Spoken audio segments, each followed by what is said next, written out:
আসা যাক পরবর্তী খবরের দিকে। পূর্ব বর্ধমানে তৃণমূলে মল্লযুদ্ধ, বিধায়ক বনাম নেতা সেখানে ঢিল ছোড়া দূরত্বের মধ্যে আলাদা আলাদা ভাবে দলের প্রতিষ্ঠা দিবস পালন করলো দুই শিবির।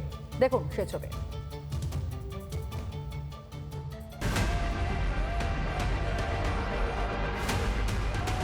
দলের প্রতিষ্ঠা দিবসে জেলায় জেলায় কোন্দল প্রকাশ্যে, বীরভূমে জায়গায় জায়গায় গোলমাল, পূর্ব বর্ধমানে অশান্তি।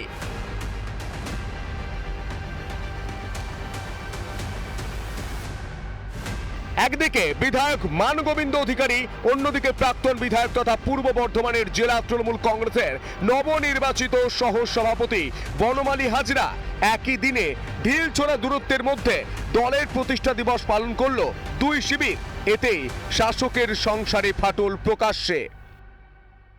আজকে কেউ কেউ মনে করলো এই ব্যাপার হচ্ছে বোনাই কৃতিত্ব তাদেরই, বাকি টোটাল তৃণমূল কংগ্রেস কর্মীকে তারা বসিয়ে রাখলো। দল যাকে দায়িত্ব দিয়েছে বা যাকে ব্যাপার হচ্ছে আমরা জিতিয়ে বিধায়ক বা আরও অন্য জনপ্রতিনিধি করেছি, তাদের কাছ থেকে সাধারণ মানুষ, সাধারণ কর্মীরা একটু সম্মান মর্যাদা পাবে, এটা আমরা আশা করি। যখন বড় হয় তখন সেই পরিবারের যিনি কর্তা তার প্রতি কখনো কখনো একটু খুব বিক্ষোভ হয়, কিন্তু তার মানে পরিবারটা বিচ্ছিন্ন নয়, পরিবারটা ঐক্যের পরিবার। বিধানসভা ভোট যত এগিয়ে আসছে ততই মাথাচাড়া দিচ্ছে শাসকের ঘরের কোন্দল। এর জন্য তীরে এসে তরি ডুববে না তো তৃণমূলে? রিপাবলিক বাংলা। নানা ধরনের কন্টেন্ট দেখার জন্য লাইক করুন, শেয়ার করুন আমাদের ফেসবুক পেজ, সাবস্ক্রাইব করুন আমাদের ইউটিউব চ্যানেল। পাশাপাশি অন্যান্য ব্রেকিং নিউজের জন্য অবশ্যই চোখ রাখুন রিপাবলিক বাংলায়।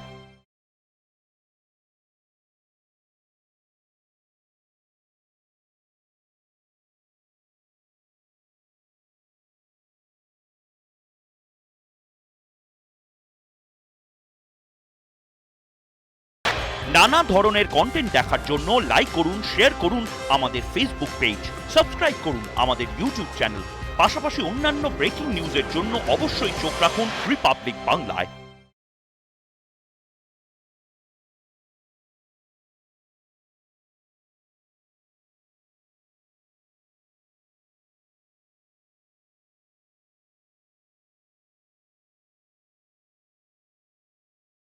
নানা ধরনের কন্টেন্ট দেখার জন্য লাইক করুন, শেয়ার করুন আমাদের ফেসবুক পেজ, সাবস্ক্রাইব করুন আমাদের ইউটিউব চ্যানেল। পাশাপাশি অন্যান্য ব্রেকিং নিউজের জন্য অবশ্যই চোখ রাখুন রিপাবলিক বাংলায়।